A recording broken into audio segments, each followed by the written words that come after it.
இந்த ஆலய வரலாற்றை பார்ப்பதற்கு முன் புதிதாக வரும் நபர்கள் சப்ஸ்கிரைப் செய்து அருகில் உள்ள பெல் பட்டனை அழுத்தவும். அப்பொழுதுதான் நான் தினந்தோறும் பதிவிடும் ஆலயங்களின் வீடியோக்கள் உங்களுக்கு நோட்டிஃபிகேஷனாக வரும். பிடித்திருந்தால் லைக் பண்ணவும் மற்றும் ஷேர் செய்யவும். வாருங்கள் இந்த ஆலயத்தின் மகிமையை பார்க்கலாம். தெய்வங்களை உணரும் ஆன்மீக பயணத்தில் இன்று நாம் தரிசிக்கப் போகும் ஆலயம் சீர்காழியில் அமைந்துள்ள அருள்மிகு ஸ்ரீ தாளபுரீஸ்வரர் திருக்கோவில். காவிரி வடகரி தலங்களில் 17வது திருத்தலம் திருக்கோலக்கா. புராண பெயர் சப்தபுரி. திருத்தாளமுடையார் கோவில். மூலவர் சப்தபுரீஸ்வரர் என்றும் தாளபுரீஸ்வரர் என்றும் திருத்தாளமுடையார் என்றும் போற்றப்படுகிறார். கிழக்கு நோக்கி உள்ள இவ்வாலயத்திற்கு கோபுரம் இல்லை. முகப்பு வாயிலுக்கு எதிரே ஒரு திருக்குளம் உள்ளது. எங்கள் திருக்கோலக்கா என்ற ஊர் சீர்காழிக்கு 1 கிலோமீட்டர் தொலைவில் உள்ளது. ஞானப்பால் உண்டு தன தேவார இசையால் அமுதென தமிழை வளர்த்த சம்பந்தர் அவதரித்த தலம் சீர்காழி. இத்தலத்தின் பெருமையை கோலக்காவின் குருமணியை என்று அப்பரும் குருமணி தன்னை கோலக்காவிற் கண்டு கொண்டே நின்று சுந்தரமூர்த்தி சுவாமிகளும் பாடியுள்ளார். அம்மை அப்பனிடமிருந்து அருள் பெற்ற பின் சம்பந்தர் தல யாத்திரை மேற்கொண்டார். அவர் தரிசித்த முதல் தலம் சீர்காழிக்கு மேற்கு திசையில் உள்ள கொன்றை வனமென வழங்கும் திருக்கோலக்கா. அந்த ஆலயத்தையும் அதன் முன் உள்ள குளத்தையும் அதில் நீராடிய மாந்தரையும் நீந்தி கொண்டிருந்த வாளை மீன்களையும் கண்டு மனம் லயத்த சம்பந்தர் மடையில் வாழைப்பாய என்ற பதிகத்தை பாடினார்.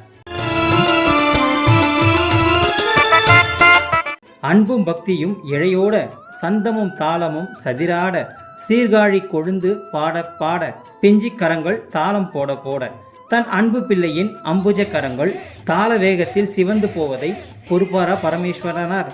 5 எழுத்து நமச்சிவாய பஞ்சாட்சரம் எழுதப்பெற்ற பொன்னால் ஆன தாளம் பிள்ளையின் பிஞ்சி கரங்களில் வந்து அமர்ந்தது. தலைமீது தாளத்தை வைத்து வணங்கி திருஞான சம்பந்தர் மீண்டும் கைகளில் எடுத்து அதை தட்டினார். பொற்தாளங்கள் மதிப்பானவையே தவிர ஒலி எழுப்பாது.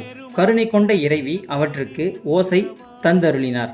விண்ணவரும் மன்னவரும் அதிசயிக்க மின்னும் மாசிலா பொற்தாளங்களை ஒலி இசைக்க செய்த தேவி அன்று முதல் ஓசை கொடுத்த நாயகியானார். ஐயன் தாளபுரீஸ்வரர் என்று பெயர் பெற்றார். இந்த நிகழ்ச்சியை சுந்தரமூர்த்தி சுவாமிகள் பதிகத்தில் நாளும் மின்னிசையால் தமிழ் பரப்பும் ஞான என்ற பாடல் மூலம் அறிய வைக்கிறார். சோழர் காலத்தில் செங்கல்களால் கட்டப்பட்ட இந்த ஆலயம் பின் நகரத்தாரால் கருங்கலில் வடிவமைக்கப்பட்டு பொலிவுடன் விளங்குகிறது. இத்திருக்கோவிலில் 230 அடி நீளமும் 155 அடி அகலமும் கொண்டது. மூலவருக்கும் அம்பாளுக்கும் தனித்தனியே கோவில்கள் உள்ளன. மூலவர் தாளபுரீஸ்வரர் 7ஆம் நூற்றாண்டில் சம்பந்தர் வருவதற்கு முன்பாக ஆரக்வனேஸ்வரர் என்று பெயர் இருந்ததாம். அம்பாளினுடைய திருநாமம் அபித குசலம்பாள். மூலவர் அம்மன் சன்னதிகளுடன் பெரிய பிள்ளையார், மகாலட்சுமி, வள்ளி தேவசேனா, சுப்பிரமணியர், தட்சிணாமூர்த்தி, சூரிய சந்திரர்கள் போன்ற உப தெய்வங்களும் உள்ளன. சனி பகவானுக்கும் தனி கோவில் உண்டு. பஞ்சலிங்கங்களும் உண்டு. ஓசை நாயகி சுமார் 4 அடி உயரத்தில் நின்ற கோலத்தில் திருக்காட்சி தருகிறாள். இத்திருக்குளம் சூரிய பகவானால் உண்டாக்கப்பட்டதாக நம்பிக்கை நிலவுகிறது. கோவிலின் தென்கிழக்கில் தல விருட்சமான கொன்றை மரம் ஒரே வேரில் 3 மரமாக வளர்ந்துள்ளது.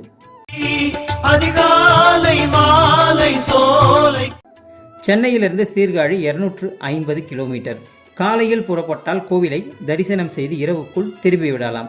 சீர்காழியில் மற்ற கோவில்களையும் பார்த்துவிட முடியும். விருப்பப்பட்டால் ஒரு நாள் தங்கலாம். தங்குவதற்கு வசதிகளும் உள்ளன. பேச்சு குறைபாடு உள்ளவர்கள் பிரார்த்தனை செய்தால் குறை நீங்க பெறுவார்கள் என்பது நம்பிக்கை. இந்த ஆலயம் காலை 7:30 மணி முதல் 11 மணி வரையிலும் மாலை 4:30 மணி முதல் இரவு 8 மணி வரையிலும் திறந்திருக்கும். இதுதான் இந்த ஆலயத்தினுடைய பெருமைகளாகும். இந்த ஆலயத்தின் வரலாறு உங்களுக்கு பிடிக்கும் என்று நான் நம்புகிறேன். மறக்காமல் சப்ஸ்கிரைப் செய்யவும். மீண்டும் அடுத்த பதிவில் நான் உங்களை சந்திக்கின்றேன். நன்றி, வணக்கம்.